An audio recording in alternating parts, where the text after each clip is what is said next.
परिवार को मालिक बनकर नहीं बल्कि माली बनकर संभालो, जो ध्यान तो सबका रखता हो पर अधिकार किसी पर नहीं जताता हो। श्री कृष्ण कहते हैं, कोई मौका दे तो उसे धोखा मत देना और कोई धोखा दे तो उसे मौका मत देना।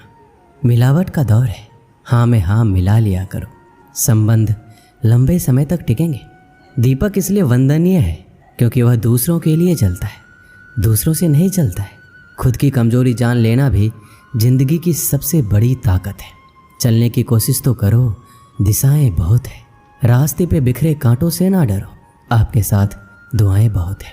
जो चाहा वो मिल जाना सफलता है, जो मिला है उसको जानना प्रसन्नता है।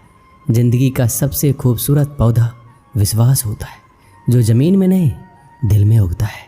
अगर आप उस इंसान को ढूंढ रहे हैं जो आपकी ज़िंदगी बदल सकते हैं तो एक बार आईने में देख लीजिए। खुद से ज़्यादा हमें कोई नहीं बदल सकता। अपनी तारीफ खुद कर लिया करो, क्योंकि बुराई करने के लिए तो पूरी दुनिया मौजूद है। क्रोध एक ऐसा तेजाब है जो जिस चीज़ पर भी डाला जाता है उससे ज़्यादा उस पात्र को नुकसान पहुंचाता है जिसमें वो रखा जाता है। बहुत मुश्किल नहीं है ज़िंदगी की सच्चाई समझना। जिस तराजू में दूसरों को तौलते हो कभी उस पर खुद बैठ कर देखना। जलो वहाँ जहाँ ज़रूरत हो। उजालों में चिरागों के मायने नहीं होते। किसी को हरा देना बेहद आसान है, लेकिन किसी को जीतना बेहद मुश्किल। जिम्मेदारियाँ इंसान को वक्त से पहले बड़ा बना देती है। समय वह है जिसे हम सबसे ज़्यादा चाहते हैं, पर जिसे हम सबसे गलत तरीके से उपयोग भी करते हैं। त्याग के बिना कुछ भी पाना संभव नहीं है। एक सांस लेने के लिए पहली सांस छोड़नी पड़ती है। पतझड़ में सिर्फ पत्ते गिरते हैं। नज़रों से गिरने का कोई मौसम नहीं होता। जिसे खुद की गलती नज़र नहीं आती उस इंसान से दूरी बना लेना ही बेहतर होता है। जिनका दिल साफ होता है दुनिया गलत साबित उन्हीं को करने में लग जाती है। जीवन में सबसे अच्छा सबक आप ये सीख सकते हैं कि कैसे शांत रहना है। यदि आप अपने सपने को पाने की हिम्मत रखते हो तो आपका हर सपना सच हो सकता है। समस्याएं देखकर जीवन में कभी हार मत मानो। क्या पता इसी समस्या के अंदर तुम्हारी एक बड़ी शुरुआत छुपी हो। अगर कष्ट बड़ा है तो कामयाबी भी बड़ी ही मिलेगी। भीतर क्षमा हो क्षमा निकलेगी, भीतर क्रोध हो क्रोध निकलेगा, भीतर प्रार्थना हो तो प्रार्थना निकलेगी, नफरत हो तो नफरत। इसलिए जब भी कुछ बाहर निकले तो दूसरों को दोषी मत ठहराना। आशा और विश्वास कभी गलत नहीं होते, बस ये हम पर निर्भर करता है कि हमने किससे आशा और किस पर विश्वास करना है। विचारों की खूबसूरती कहीं से भी मिले चुरा लो, क्योंकि चेहरे की खूबसूरती तो उम्र के साथ बदल जाती है, मगर विचारों की खूबसूरती हमेशा दिलों में अमर रहती है। जब हम कोई भी कार्य भगवान की याद में रहकर करते हैं तो उसमें भगवान की शक्तियाँ हमारी मदद करती हैं और हमारी सफलता निश्चित हो जाती है। अपनी परिस्थिति परमात्मा को सौंप दीजिए, क्योंकि जितना आप जीवन भर में कर सकते हैं उससे कहीं ज़्यादा वो एक पल में कर सकते हैं। जिस इंसान को भगवान पसंद करते हैं, जिसे वो अपना खास बनाना चाहते हैं, उन्हें वो हमेशा असफल रखते हैं, हमेशा उनकी ज़िंदगी में मुसीबत डालते हैं। अगर आप हार रहे हो तो ये बड़ा संकेत है कि भगवान के उन खास इंसानों में से आप एक हो जिन्हें वो आगे पहुंचाना चाहते हैं। दुनिया में कुछ ऐसे इंसान होते हैं जिन्हें आप कितना भी प्यार मान सम्मान दो फिर भी क्या करते हैं, वो सिर्फ धोखा ही देते हैं, क्योंकि आप लोगों की फितरत कभी नहीं बदल सकते। पत्नी पसंद से मिलती है मगर माँ बाप तो पुण्य से मिलते हैं। उनकी परवाह मत करो जिनका विश्वास वक्त के साथ बदल जाए, परवाह सदा उनकी करो जिनका विश्वास आप पर तब भी बना रहे जब आपका वक्त बदल जाए। रिश्ता चाहे जो भी हो मजबूर नहीं मजबूत होना चाहिए। जीवन में धैर्य अत्यंत महत्वपूर्ण है, क्योंकि यह बात हमेशा याद रखिए, बूंद बूंद पानी से ही घड़ा भरता है। मन की सच्चाई और अच्छाई कभी व्यर्थ नहीं जाती। ये वो पूजा है जिसकी खोज ईश्वर खुद करते हैं। सुख हमारे अहंकार की परीक्षा लेता है, जबकि दुख हमारे धैर्य की। दोनों परीक्षाओं में उत्तीर्ण होकर ही हमारा जीवन सफल होता है। प्यार और सम्मान दो ऐसे उपहार हैं, अगर आप सभी को देने लग जाओ तो बेजुबान भी छुप जाते हैं। जिस दिन तुम्हें अपना मूल्य पता लग गया उस दिन के बाद तुम किसी के द्वारा की गई निंदा या प्रशंसा से कोई फर्क नहीं पड़ेगा।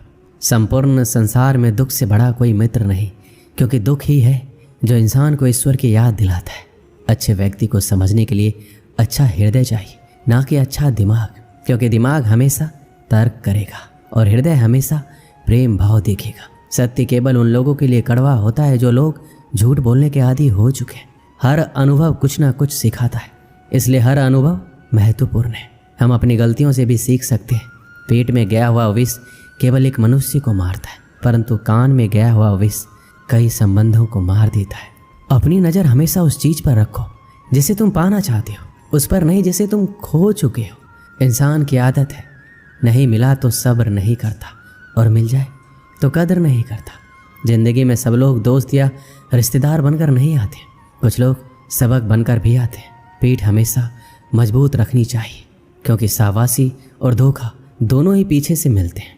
कुछ लोग आपसे इसलिए भी नफरत करने लग जाते हैं क्योंकि आपकी सही बातें उन्हें कड़वी लग जाती हैं। जो साथ रहकर भी किसी के हो वो दूर रहे तो ही अच्छा है।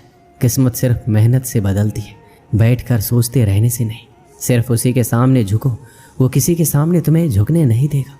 श्री कृष्ण कहते हैं, करने दो जो आपकी बुराई करते हैं। ऐसी छोटी छोटी बातें तो सिर्फ छोटे लोग ही करते हैं।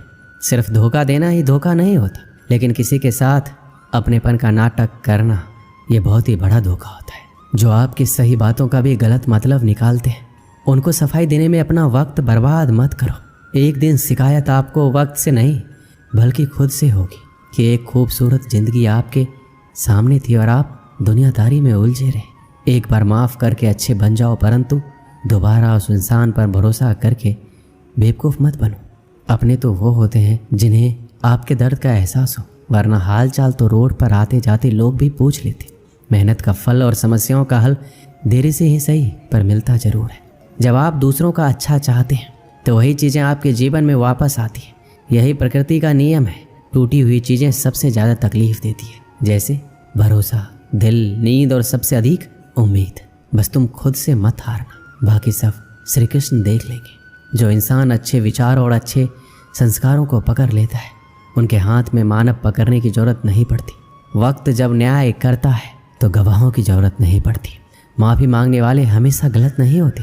कुछ लोग झुक जाते हैं, पता है क्यों? रिश्तों को बचाने के लिए। इच्छा पूरी नहीं होगी तो क्रोध बढ़ेगा और पूरी होने पर लोभ।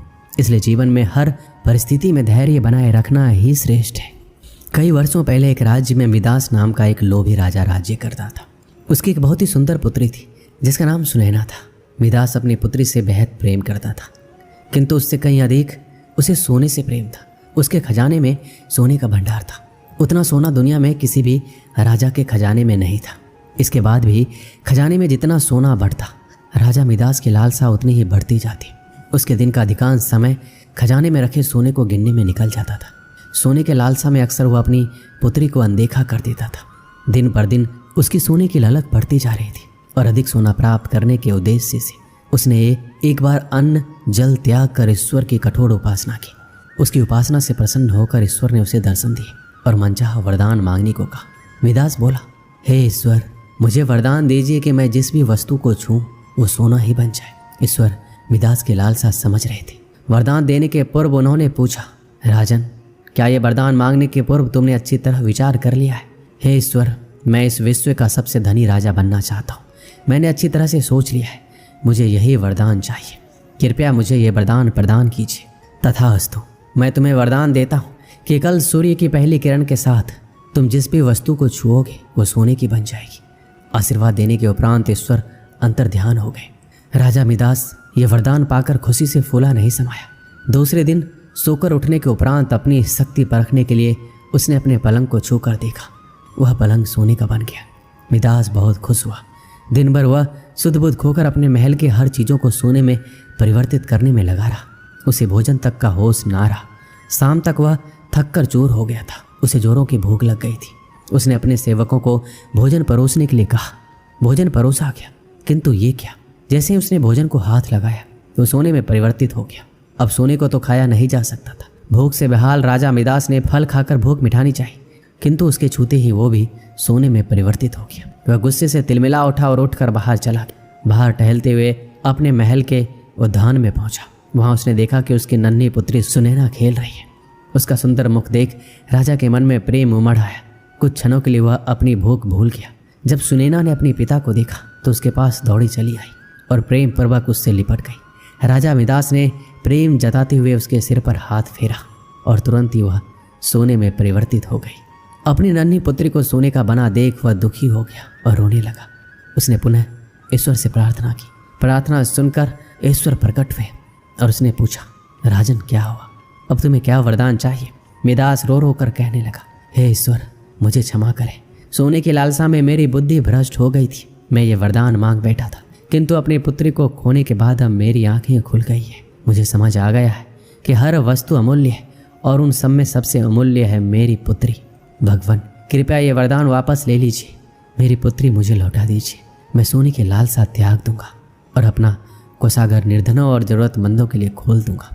ईश्वर ने जब उसके पछतावे के आंसू देखे तो अपना वरदान वापस ले लिया। दूसरे दिन सूर्य की पहली किरण के साथ सारी वस्तुएं अपने वास्तविक रूप में आने लगी। राजा मिदास की पुत्री भी अपने वास्तविक रूप में आ गई।